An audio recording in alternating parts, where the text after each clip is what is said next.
Hi எல்லாருக்கும். உடம்பு சரியில்லாதனால voice கொஞ்சம் டல்லாக தான் இருக்கும். சாரி, கொஞ்சம் அட்ஜஸ்ட் பண்ணிக்கோங்க. இப்போ ஸ்டோரியை பாருங்கள். ஏன் சார் கண்ணு கலங்குது? இருக்கும்போது அவளை கஷ்டப்படுத்துனீங்க, இப்போ அழுவுறீங்க.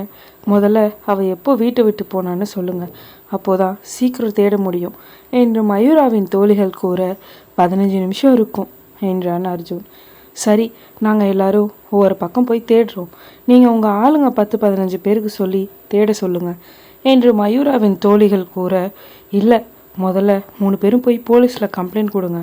அவங்க கூட சேர்ந்து தேடுங்க, தனியாக போகாதீங்க. நானும் எங்கள் ஆளுங்களும் சேர்ந்து தேடுறோம்.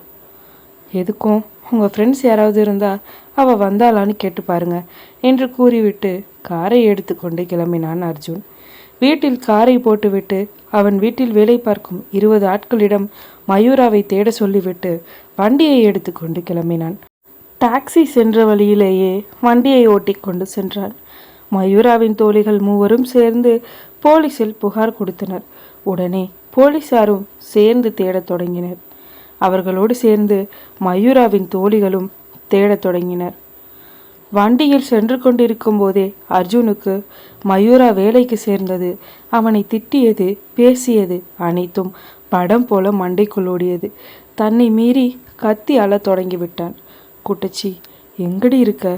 என்கிட்ட வந்துருடி. இனிமேல் உனக்கு எந்த தொல்லையும் கொடுக்க மாட்டேன்டி. நீ என்னை திட்டிக்கோ, அடிச்சுக்கோ, வாடா போடான்னு கூட சொல்லி கூப்பிட்டுக்கோ, என்ன வேணாலும் பண்ணிக்கோ. நீ ஆசைப்பட்ட மாதிரி வேலையை விட்டு கூட நின்றுக்கோ. ஆனால் எங்கே இருந்தாலும் வந்துடுடி, ப்ளீஸ் டி என்று சொல்லிக்கொண்டே கதறி கதறி அழுதான். இடையில் வண்டியை நிறுத்தி குட்டச்சி கிடைச்சிட்டாளா என்று அவன் ஆட்களிடம் விசாரித்தான். எல்லோரும் கிடைக்கவில்லை என்றதால் மீண்டும் தேடி அலைந்தான். ச, முதல் தடவை என்னோட வீடு வரைக்கும் அழைச்சிட்டு வந்து பொண்ணுனா அது நீ தான். எனக்காக நான் கேட்ட எல்லாத்தையும் சமைச்சு கொடுத்த பொண்ணும் நீ தான். உரிமையாக என் மேலே கோவப்பட்ட பொண்ணும் நீ தான். நான் கொடுத்த கஷ்டத்தை எல்லாம் தாங்கிக்கிட்ட பொண்ணும் நீந்தான். உன்னோட அருமை தெரியாமல் நான் உன்னை இழந்துட்டேனேடி. மனசு விட்டு கேட்குறேன், என்னை மன்னிச்சிருடி. எனக்கு பயமாக இருக்குடி. எங்கே இருந்தாலும் வாடி என்று அழுதபடி சொல்லிக்கொண்டே வண்டியை ஓட்டி கொண்டு சென்றான். மயூராவின் தோழிகளிடமிருந்து ஃபோன் வந்தது. ஃபோனை எடுத்து யார் என்று கேட்டான் அர்ஜுன். சார், நாங்கள் தான் மயூராவோட ஃப்ரெண்ட்ஸ் பேசுகிறோம். அவள் ஏறி போன கார் ஞாபகம் இருக்கா? ஏதாவது அடையாளம் சொல்லுங்கள் என்று கேட்க, ஆமாம், சொல்ல மறந்துட்டேன். அது கால் டாக்ஸி மாதிரி தெரியலை. அந்த கார் ஃபுல்லாக கருப்பு கலரில் இருந்துச்சு. கதவு கிட்ட கால் டாக்ஸின்னு போட்டிருந்துச்சு. அதான் நானும் சந்தேகப்பட்டு அவள் வீட்டுக்கு வந்துட்டாளான்னு பார்க்க வந்தேன் என்றான் அர்ஜுன்.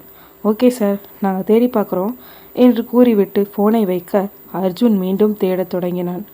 அவன் வண்டியில் சென்று கொண்டிருக்கும் போதே மீண்டும் ஃபோன் வந்தது. வண்டியை நிறுத்தி ஃபோனை எடுத்து பார்த்தான் அர்ஜுன். மயூரா நம்பரிலிருந்து ஃபோன் வந்தது. உடனே ஃபோனை எடுத்து, ஹலோ குட்டச்சி, எங்கடி இருக்க? என்னடி ஆச்சு என்று பதறினான். சார், என்னாச்சு? 10 தடவைக்கு மேலே ஃபோன் பண்ணியிருக்கீங்க என்றாள் அவள். ஏய், முதல்ல நீ எங்கே இருக்கன்னு சொல்லு என்று அவன் கேட்க, வீட்டுக்கு பக்கத்தில் இருக்க ஒரு ஹோட்டலுக்கு வெளியே தான் இருக்கேன். ரொம்ப பசியாக இருந்துச்சுன்னு டிரைவரை இங்கேயே நிறுத்த சொன்னேன். அவர் இறக்கி விட்டுட்டு போயிட்டாரு. சாப்பிட்டு முடிச்சுட்டு ஃபோனை பார்த்தா இத்தனை தடவை ஃபோன் பண்ணியிருக்கீங்க. ஃபோன் சைலண்டில் இருந்ததுனால தெரியலை சார் என்றாள். உன்னை காணோன்னு எல்லாரும் தேடிட்டுருக்கோம், நீ ஜாலியாக சாப்பிட போயிட்டியா என்று அர்ஜுன் கேட்க மயூராவிடமிருந்து பதில் வரவில்லை. ஹலோ குட்டச்சி, என்னாச்சு? ஏதாவது பேசு என்றான். ஃபோன் அப்படியே கட்டானது. மயூரா இருந்த ஹோட்டல் அர்ஜுன் இருந்த இடத்திற்கு 5 நிமிட தூரத்தில் இருந்ததால் உடனே அர்ஜுன் அங்கு சென்றான். அங்கே மயூரா இல்லை. ஹோட்டலுக்கு வெளியே வண்டியில் அமர்ந்தபடியே சுற்றி முற்றி பார்த்தான். மயூராவை இறக்கிவிட்ட கால் டாக்ஸி முன்னே சென்று கொண்டிருந்தது. அதை கவனித்த அர்ஜுன் சந்தேகத்தோடு அந்த காரை பின்தொடர்ந்து கொண்டு சென்றான். மழை வெளுத்து வாங்க தொடங்கியது. மழையில் நனைந்தபடி வண்டியை ஓட்டிக்கொண்டு பின்தொடர்ந்தான். கையில் ஃபோனை எடுத்து மயூராவின் தோழி, அவனுடைய ஆட்கள் என அனைவருக்கும் லொக்கேஷனை அனுப்பி வைத்து பின்தொடரும்படி ஃபோன் செய்து கூறினான். ஆள் இல்லாத இடத்தில் அந்த கார் நின்றது. பின்தொடர்ந்து வந்த அர்ஜுனும் அந்த காரின் பின்னே வண்டியை நிறுத்தினான். காருக்குள் மயூரா வாய், கை, கால் என அனைத்தும் கட்டப்பட்டு அழுது கொண்டிருந்தாள். முகம் மூடியபடி ஒரு நபர் அந்த காருக்குள் இருந்தான். இதை கவனித்த அர்ஜுன் கார் கண்ணாடியை தட்டினான். அர்ஜுன் பின்தொடர்ந்து வந்ததை சற்றும் எதிர்பார்க்காத அந்த மர்ம நபர் கையில் இருந்த கத்தியால் மயூராவை கண்டபடி கீறிவிட்டு கார் கதவை திறந்து கொண்டு ஓடினான். சரியான நேரத்தில் அங்கு வந்த போலீசார் அவனை மடக்கி பிடித்து கொண்டு சென்றனர். அர்ஜுன் கார் கதவை திறந்து மயூராவின் வாயில் கட்டப்பட்டிருந்த கட்டுக்களை அவிழ்த்தான். மயூராவின் தோள்பட்டையில் கத்திக்காயம் இருந்தது. போலீஸ்காரிலிருந்து இறங்கி வந்த மயூராவின் தோழிகள் அர்ஜுனை திட்டினர். அர்ஜுன் மயூராவை தூக்கி பொறுமையாக நிற்க வைத்தான். இவளை கண்டுபிடிச்சி கொடுத்ததுக்கு ரொம்ப நன்றி சார். போதும், நீங்கள் அவளை பழி வாங்கணும்னு தானே உங்கள் கம்பெனியில் வேலை கொடுத்தீங்க. நீங்கள் நினச்ச மாதிரியே நடந்துருச்சு. இனிமேல் நடக்க ஒன்றும் இல்லை. இதோடு அவளை விட்டுருங்க. இனிமேல் அவளை வேலைக்கு கூப்பிடாதீங்க, அவகிட்ட பேசாதீங்க என்று கூறிவிட்டு மயூராவை ஆட்டோவில் ஏற்றி கொண்டு மருத்துவமனைக்கு சென்றனர். இப்போதைக்கு எதுவும் பேச வேண்டாம். குட்டச்சிக்கு உடம்பு சரியானதும் நேரடியாக அவகிட்டே பேசிக்கலாம் என மனதில் நினைத்து கொண்டு ஆட்டோவை பின்தொடர்ந்து கொண்டே அர்ஜுனும் மருத்துவமனைக்கு சென்றான். மயூராவின் தோழிகள் அர்ஜுனை உள்ளே செல்லாதவாறு தடுத்து நின்றனர். அதனால் அர்ஜுனும் வெளியே நின்று கொண்டிருந்தான். மருத்துவர் மயூராவிற்கு கட்டு போட்டு மருந்து மாத்திரைகளை கொடுத்து அனுப்பி வைத்தார். வெளியே வந்த மயூரா அர்ஜுனை பார்த்தவுடன் அவனிடம் சென்றாள். உடனே அவளுடைய தோழிகள் அவள் கையை பிடித்து இழுத்து சென்றனர். கண்கள் கலங்கியவாறு எதுவும் பேசாமல் மௌனமாக நின்றான் அர்ஜுன். மயூராவும் அவள் தோழிகளும் வந்த ஆட்டோவிலேயே ஏறி வீட்டிற்கு சென்றனர். அர்ஜுனும் வண்டியை எடுத்துக்கொண்டு வீட்டிற்கு சென்றான். வீட்டிற்கு சென்ற மயூரா மெல்ல மெத்தையில் படுத்தாள். அவளை சுற்றி அவள் தோழிகள் அமர்ந்திருந்தனர். இனிமேல் நீ அவன் கம்பெனிக்கு வேலைக்கு போக வேண்டாண்டி. இதை அவன்கிட்டயே சொல்லிட்டோம். நீ பேசாமல் எங்கள் கூடவே வேலைக்கு வா. சம்பளம் கம்மியாக இருந்தாலும் பரவாயில்ல. இவனை மாதிரி ஒரு சைக்கோ கிட்ட வேலை பார்த்தா நமக்கு தான் ஆபத்து என்றனர் அவள் தோழிகள். அவன் மேலே எந்த தப்பும் இல்லை. நான் தான் திமிரெடுத்து டாக்ஸி புக் பண்ணி போனேன். இதுக்கு அவன் என்ன பண்ணுவான் என்று தன் நண்பர்களை சமாதானப்படுத்தினாள் மயூரா. என்னமோ பண்ணுடி, ஆனால் இனிமேல் லேட் ஆகும்னு தெரிஞ்சா அவனையே கொண்டு வந்து விட சொல்லு. இல்லைனா அவன் வீட்டிலையே தங்கிடு என்றனர் அவள் தோழிகள். சரிடி, நான் தூங்குறேன், நீங்களும் தூங்குங்க. நாளைக்கு வேலைக்கு போகணும்ல என்றாள் மயூரா. நீ ஒரு 4 நாள் ரெஸ்ட் எடுடி.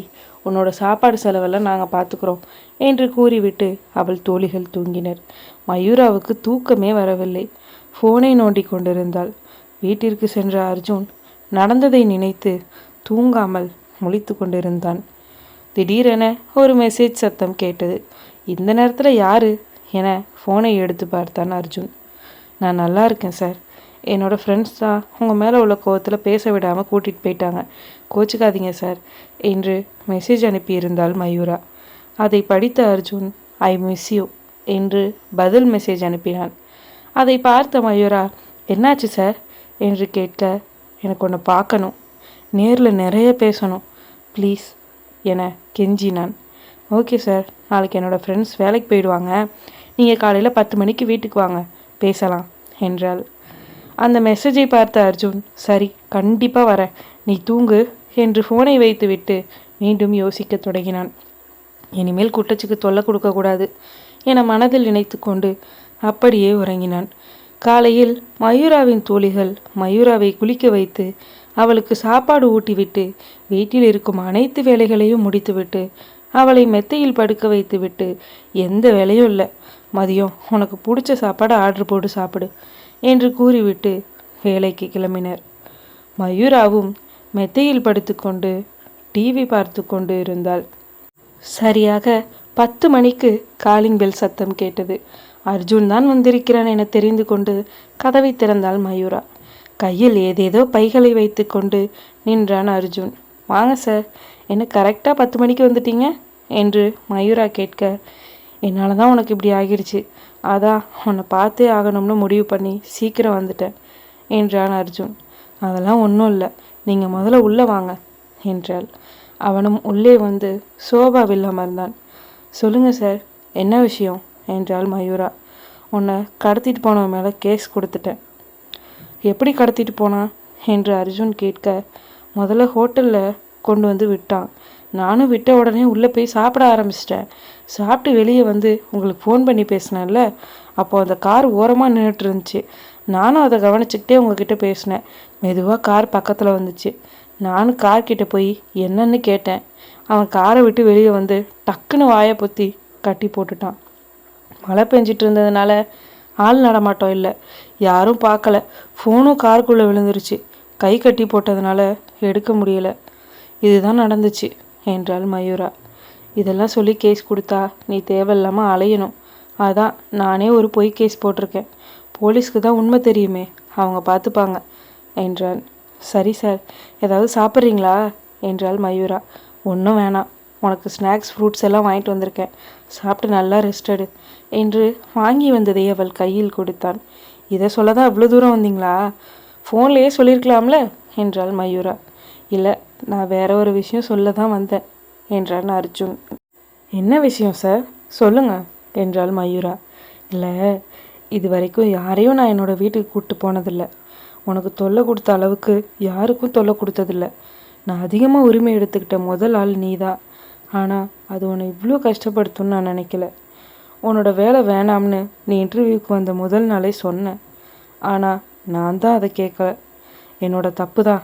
உன்னை பழி வாங்கணும்னு நினச்சி தான் வேலைக்கு சேர்த்தேன். ஆனால் தப்பு என் மேலே தான்னு புரிஞ்சுக்கிட்டேன். என்னோட முன்கோவத்தினால இவ்வளோ விஷயம் நடந்துருச்சு. இன்டர்வியூக்கு வந்தப்போ உன்னோட முக்கியமான ஃபைலை பிடுங்கி வச்சுக்கிட்டேன்ல, அதை கொண்டு வந்திருக்கேன்.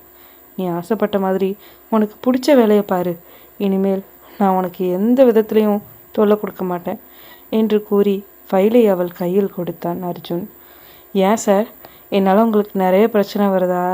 அதான் வேறு வேலை தேடிக்க சொல்கிறீங்களா என்றாள் மயூரா. ஐயோ, அப்படிலாம் இல்லை.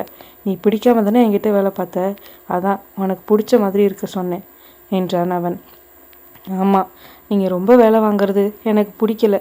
எல்லாரும் பார்க்குற வேலையை எனக்கும் கொடுங்க, நான் தாராளமாக செய்கிறேன். அது மட்டும் இல்லாமல் எனக்கும் நிறைய பண தேவை இருக்குது. உங்கள் கம்பெனியை விட்டால் எனக்கு வேறு எங்கேயும் 80,000 சம்பளம் கிடைக்காது என்றாள் மயூரா. சரி, இனிமேல் உனக்கு எந்த விதத்துலையும் தொல்லை கொடுக்க மாட்டேன். நீ உனக்கு பிடிச்ச மாதிரி இருக்கலாம். எல்லாருக்கும் கொடுக்குற மாதிரி உனக்கும் வேலை கொடுக்குறேன் என்றான் அர்ஜுன். அப்போது சரி சார், உடம்பு சரியானதும் வேலைக்கு வரேன் என்றாள் மயூரா. அர்ஜுனும் ஒன்றும் பிரச்சனை இல்லை, பொறுமையாக கம்பெனிக்கு வந்தால் போதும் என்றான். பாகம் 4 சந்திப்போம். நன்றி.